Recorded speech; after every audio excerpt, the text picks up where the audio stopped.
Bismillahirrahmanirrahim. Assalamualaikum warahmatullahi wabarakatuh. Alhamdulillahirrahmanirrahim. Sebelumnya izin memperkenalkan diri, saya Khairul Rizky Prabowo dari Statistika, Fakultas Matematika dan Ilmu Pengetahuan Alam Universitas Islam Bandung. Di sini saya akan menjelaskan karya tulis saya yang berjudul Penaksir Regresi Rata-Rata dan Varians Jumlah Peserta Keluarga Berencana Setiap Kecamatan pada Provinsi Jawa Barat menggunakan sampel acak stratifikasi dengan auxiliary variable jumlah pasangan usia subur. Statistika merupakan ilmu yang mempelajari bagaimana kita mengumpulkan, mengolah, dan menyajikan data. Dalam ilmu statistika, kita akan menaksir parameter yaitu ukuran yang diperoleh dari populasi berdasarkan taksiran parameter atau statistik, yaitu ukuran yang diperoleh dari sampel. Menentukan metode sampling yang tepat adalah salah satu cara untuk mendapatkan taksiran parameter yang representatif. Dalam data yang heterogen, maka dibutuhkan metode sampling yang sesuai, yaitu metode sampling acak stratifikasi. Namun pada prinsipnya, terkadang hasil taksiran masih kurang representatif, dan pada penelitian ini akan diajukan sebuah taksiran di mana persamaannya ditambahkan variabel tambahan yang berkaitan dengan variabel penelitian dan disebut auxiliary variable.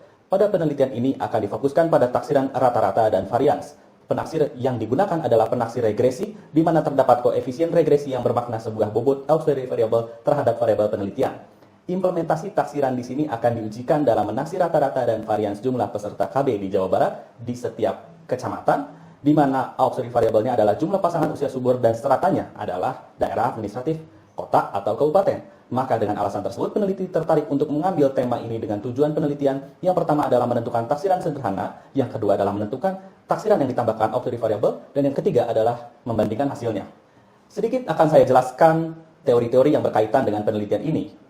Metode sampling acak stratifikasi adalah metode sampling yang membagi populasi yang heterogen ke dalam dua atau lebih subpopulasi atau strata, di mana unit sampel di dalam stratanya homogen. Auxiliary variable adalah variabel tambahan yang berkorelasi tinggi dengan variabel penelitian.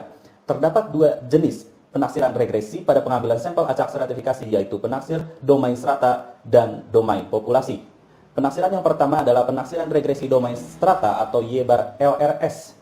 Dihitung pada setiap rata-rata strata, yaitu persamaan 2.11. Kemudian dengan WH sama dengan NH per N menjadi persamaan 2.12, taksiran variansnya adalah persamaan 2.13. Penaksiran regresi yang kedua adalah Y/LRC atau domain populasi. Penaksiran ini menganggap ZH sama untuk seluruh strata. Untuk menghitung Y/LRC yang pertama kita tentukan persamaan 2.14 dan 2.15. Maka didapatkan persamaan 2.16. X/ST merupakan hasil perhitungan langsung kepada sampel, kemudian didapatkan persamaan 2.17. Taksiran variansnya menjadi 2.18. Selang kepercayaan adalah salah satu alat dalam menilai keandalan atau ketepatan dari taksiran populasi. Selain selang kepercayaan, relative standard error atau RSE adalah alat lain untuk mengukur keandalan dan ketepatan dari sebuah taksiran. Rumus RSE adalah persamaan 2.23, sedangkan rumus dalam menentukan selang kepercayaan adalah 2.24. Menurut Wikipedia, keluarga berencana merupakan gerakan yang berperan membentuk keluarga yang sehat dan sejahtera dengan cara membatasi kelahiran. Menurut Kurniati pada tahun 2014, pasangan usia subur adalah pasangan suami istri di mana sang istri berumur antara 15 sampai 49 tahun, atau pasangan suami istri di mana istri berumur kurang dari 15 tahun dan sudah haid, atau istri berumur lebih dari 50 tahun tetapi masih haid. Alur tahapan pada penelitian ini seperti yang ditampilkan, diawali dengan melakukan sampling pada masing-masing metode dengan rumus Lovin. Untuk sampel acak sederhana tanpa pembobotan dan untuk sampel acak stratifikasi dilakukan pembobotan, kemudian dianalisis hingga didapatkan setiap taksirannya dan kemudian dibandingkan setiap hasil taksirannya menggunakan RSE dan variansnya. Kemudian hasil dan pembahasannya adalah yang pertama, taksiran menggunakan sampling acak sederhana dengan pembahasan seperti yang ditampilkan, didapatkan taksiran rata-rata 11.596 dan variansinya 3.231,797.